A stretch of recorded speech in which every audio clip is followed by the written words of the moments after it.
کبھی ہماری زندگی میں جب مخصوص دن آتے ہیں، شب برات، شب قدر یا رمضان کی مبارک راتیں، تو ایسے موقع پر ہمارے آپ کے ہم سب کے دل میں یہ خواہش ہوتی ہے کہ ہمیں کچھ ایسے مخصوص عبادت کے طریقے ملیں کہ جس میں کم محنت اور اللہ کی طرف سے اس پر انعام زیادہ ہو، اللہ کی طرف سے اس پر عنایات کی بارش زیادہ ہو۔ انہی مخصوص عبادتوں میں سے ایک عبادت، ایک نماز ہے جس کو صلاۃ التسبیح کی نماز کہا جاتا ہے، بہت مشہور ہے۔ اور جب بھی بالخصوص شب قدر اور شب برات کا موقع آتا ہے تو ہر مسلمان مرد اور ہماری بہنوں کے ذہن میں یہ خیال ہوتا ہے کہ کاش ہمیں اس عبادت کا صحیح طریقہ معلوم ہو جائے تاکہ ہم اس مبارک رات میں یہ نماز پڑھ سکیں۔ آپ ذرا غور کیجئے اس کی فضیلت کے حوالے سے کہ خود اللہ کے رسول صلی اللہ علیہ وسلم نے اپنے چچا حضرت عباس رضی اللہ عنہ سے ارشاد فرمایا، چچا اگر آپ کو موقع ملے تو ہر دن اس نماز کو پڑھو، اور اگر ہر دن موقع نہ ملے تو ہفتے میں ایک جمعے کے دن اس نماز کو پڑھو، اور اگر ہفتے میں بھی موقع نہ ملے تو مہینے میں ایک بار، اور اگر مہینے میں بھی وقت نہ ملے تو سال میں ایک بار، اور اگر سال میں بھی وقت نہ ملے تو اللہ کے رسول صلی اللہ علیہ وسلم نے ارشاد فرمایا کہ کم سے کم زندگی میں ایک بار ضرور اس نماز کو پڑھیں۔ آپ اندازہ لگائیے کہ اللہ کے رسول صلی اللہ علیہ وسلم اس کی فضیلت اپنی مبارک زبان سے بیان فرما رہے ہیں، اور فرما رہے ہیں اگر موقع نہ ملے تو زندگی میں ضرور کم سے کم ایک بار یہ نماز پڑھیں۔ تو خود اللہ کے رسول صلی اللہ علیہ وسلم کے مبارک زبان سے نکلنے والے ان جملوں سے یہ اندازہ لگایا جا سکتا ہے کہ یہ کتنی عظیم نماز ہے۔ اس کا طریقہ بہت آسان ہے۔ ہر رکعت میں 4 رکعت نماز صلاۃ التسبیح پڑھی جاتی ہے۔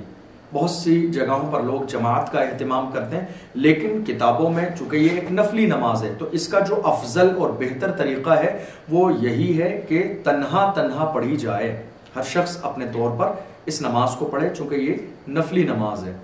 اور اس کا طریقہ بہت آسان ہے، کوئی دشواری نہیں ہے۔ اس میں تیسرا کلمہ پڑھا جاتا ہے، سبحان اللہ والحمد للہ ولا الہ الا اللہ واللہ اکبر، یہاں تک آپ کو پڑھنا ہے۔ اب 4 رکعت میں سے ایک رکعت میں 75 بار اس کلمے کو آپ کو پڑھنا ہے۔ اس کا طریقہ یہ ہوگا کہ جیسے آپ پہلی رکعت میں جب نیت باندھیں گے تو اس کے بعد ثنا پڑھیں گے، اور ثنا پڑھنے کے بعد 15 بار آپ کو یہ کلمہ پڑھنا ہے، اور اس کے بعد آپ سورہ فاتحہ پڑھیں، اس کے بعد کوئی سورت ملائیں جس طرح آپ پڑھتے ہیں، جب سورت مکمل ہو جائے تو 10 مرتبہ آپ کو یہ کلمہ پڑھنا ہے۔ تو اس طرح 25 مرتبہ ہوئے۔ پھر جب آپ رکوع میں جائیں گے، رکوع میں جانے کے بعد رکوع کی تسبیح پڑھنے کے بعد آپ 10 مرتبہ کلمہ پڑھیں گے۔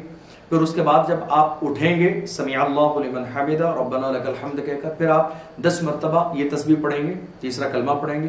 پھر اس کے بعد جب آپ رکوع میں سجدے میں جائیں گے تو سجدے میں آپ کو سجدے کی تسبیح کے بعد 10 بار پڑھنا ہے۔ پھر جب پہلے سجدے سے سر اٹھائیں گے تو آپ کو 10 بار تیسرا کلمہ پڑھنا ہے۔ پھر جب دوسرے سجدے میں جائیں گے تو آپ کو سجدے کی تسبیح کے بعد 10 مرتبہ یہ کلمہ پڑھنا ہے۔